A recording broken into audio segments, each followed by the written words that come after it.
Centuries after his first confrontation with Dracula, Alucard walked the earth as a wanderer. He had seen empires rise and fall.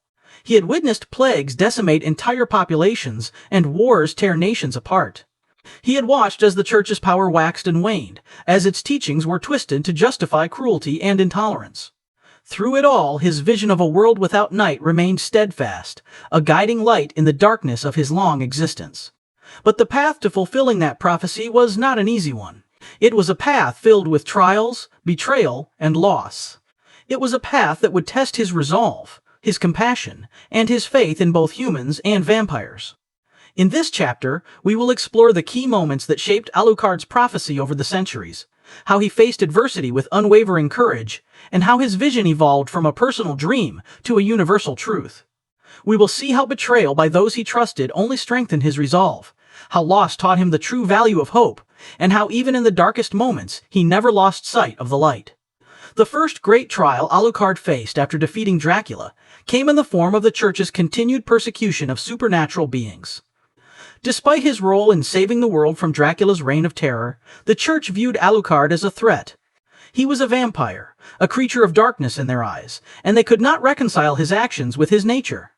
In 1576, a group of priests led by Father Ignatius launched a campaign to hunt down and destroy all vampires, including Alucard. They spread lies about him, claiming that he was secretly plotting to resurrect Dracula and plunge the world into darkness.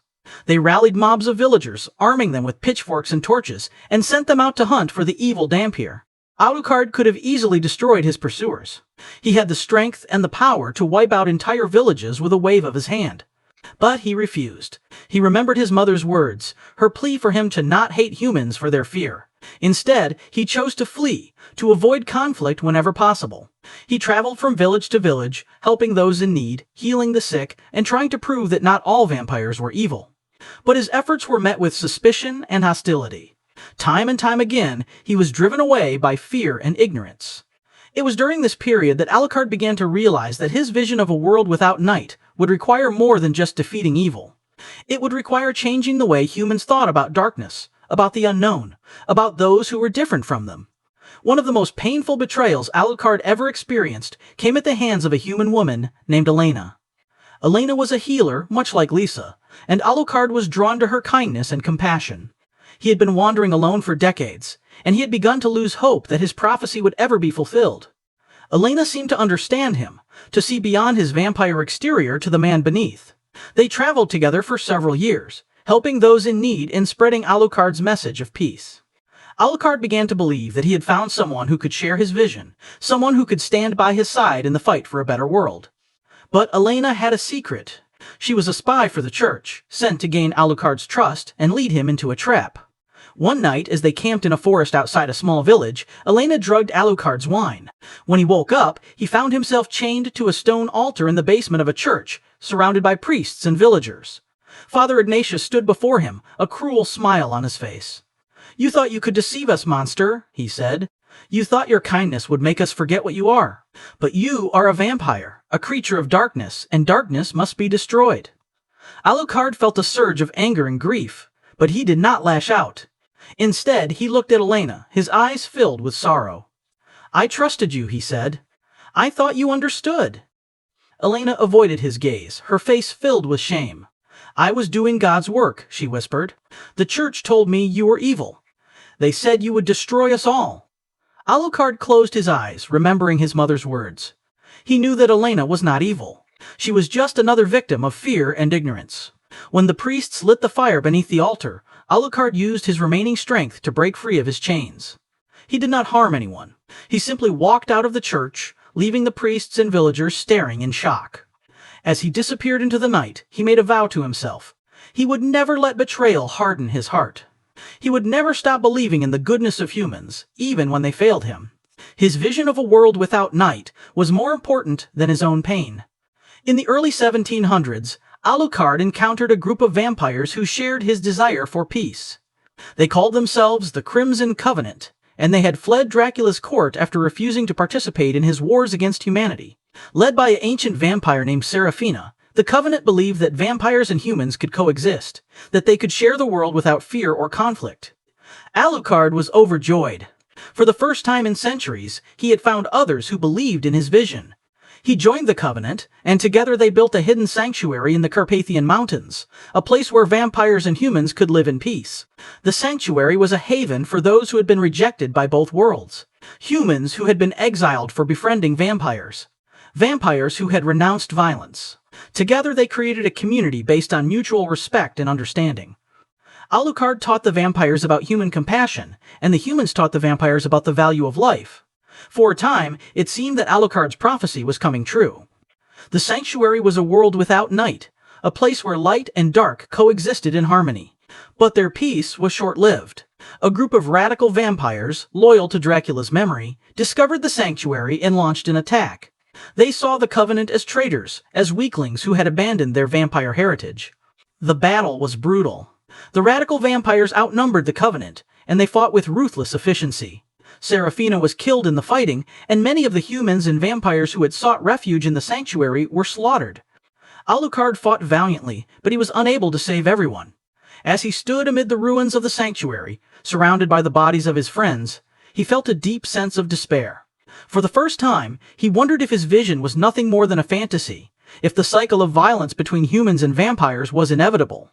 But then he looked down at a young human girl, a survivor of the attack, who was clinging to the hand of a vampire boy. Despite the horror they had just witnessed, they were still holding on to each other. In that moment, Alucard's hope was restored. He realized that his vision was not about creating a perfect world. It was about creating a world where moments of peace and understanding were possible, where love could overcome hatred. He buried his friends and took the survivors to safety. Then he set out once again, determined to continue his fight. During this period, Alucard also began to study ancient texts and prophecies, searching for answers about his vision. He traveled to libraries and monasteries across Europe, studying manuscripts that had been hidden away for centuries. He read about the Hermetic Order of the Golden Dawn, a secret society that believed in the unity of light and dark, in the idea that all things are connected. He studied the tarot deck designed by Pamela Colman Smith, a member of the Golden Dawn who had worked with Bram Stoker, the author of Dracula. The tarot deck, with its images of light and dark, of balance and harmony, resonated with Alucard. He saw in it a reflection of his own vision, a reminder that light and dark are not opposites but complements. He also read about the astrological signs, particularly the sign of Leo, which is associated with kingship, willpower, and dominion. Bram Stoker's Dracula embodies the negative aspects of Leo: arrogance, tyranny, the desire for absolute power. But Alucard embodies the positive aspects: courage, compassion, the desire to protect others. This contrast reinforced Alucard's belief that he was destined to counter his father's darkness with his own light. He was not just fighting against Dracula's legacy. He was fulfilling a cosmic balance, a prophecy that had been written in the stars long before he was born. In 1793, Alucard's path crossed with that of Richter Belmont, the latest in the line of vampire hunters. Richter was on a mission to rescue his fiancée, Annette Renard, and her sister Maria from Dracula, who had been resurrected by the dark wizard Shaft. Alucard, who had been in hiding for decades, sensed the return of his father's darkness and emerged to help Richter. At first, Richter was distrustful of Alucard. He had been raised to hate vampires, to see them as nothing more than monsters. But as they traveled together, as Alucard proved his loyalty and his courage, Richter began to see him as an ally. "You are not like other vampires," Richter said one night as they prepared to storm Dracula's castle. "You fight for light, not darkness." Alucard smiled. "I fight for a world where light and dark can coexist," he said. "A world without night. It is a vision that your family has also fought for, even if they did not realize it." Together, Alucard and Richter defeated Shaft and rescued Annette and Maria. But their victory was short-lived. 4 years later, Shaft returned and used dark magic to possess Richter, turning him into a puppet. Alucard, who had been watching over Maria, sensed that something was wrong and returned to Dracula's castle to investigate. What he found was a nightmare. Richter, under Shaft's control, had become the new lord of the castle, and he was preparing to resurrect Dracula once again. Alucard was forced to fight the man he had once called an ally. The battle was one of the hardest Alucard had ever fought. He did not want to harm Richter, but he knew that he had to free him from Shaft's control. In the end, Alucard succeeded, and Shaft was destroyed once and for all. As Richter regained his senses, he looked at Alucard with gratitude. "Thank you," he said. "You saved me. You saved the world." Alucard shook his head. We save the world, he said. Together. That is what my vision is about. Not one hero, but many. Not one side against the other, but all of us working together to create a better world. After defeating Shaft, Alucard chose to stay with Maria, who had grown into a strong and independent young woman. For a time, he allowed himself to be happy. He put aside his quest for a world without night and focused on living in the moment. He and Maria traveled across Europe, exploring new places and making new friends. Alucard began to believe that perhaps he could find peace without fulfilling his prophecy, that perhaps the world was not ready for his vision. But Maria saw something in him that he did not see. She saw his longing to make a difference, his desire to end the cycle of violence. Your vision is not just a dream, she told him one night as they sat on a hillside watching the sunset. It is a calling. You were born to change the world. You cannot run from that. Alucard looked at her, his eyes filled with doubt. What if I fail? He asked. What if the world is too broken to be fixed? Maria took his hand. Then you will have tried, she said, and that is more than most people can say. But I do not think you will fail. I believe in you. I believe in your vision. Maria's words gave Alucard the courage to continue his quest. He knew that she was right. He could not run from his destiny. He had to keep fighting, to keep spreading his message of peace and understanding. He kissed her goodbye and set out once again, his heart filled with hope. As the 19th century dawned, Alucard's vision began to gain traction. More and more humans and vampires were beginning to see the futility of their conflict.